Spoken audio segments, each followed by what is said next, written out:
Good evening বন্ধুরা, তোমরা সবাই কেমন আছো? আশা করছি সবাই খুব খুব ভালো আছো। আমরাও কিন্তু খুবই ভালো আছি। তো সন্ধ্যা থেকে ব্লগটা স্টার্ট করলাম।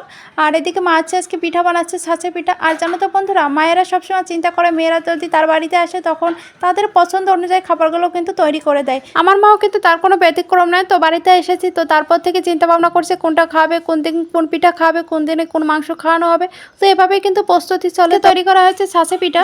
হারে থাকার পর যখন খাবার জোটে তো রাত্রেবেলার দিকে কিন্তু বানিয়ে ভিজিয়ে রেখেছিল। সকালবেলা ফ্রেশ হয়ে মা, বোন, আমি, তারপর একটা দাদু সবাই মিলে খুব আনন্দ করে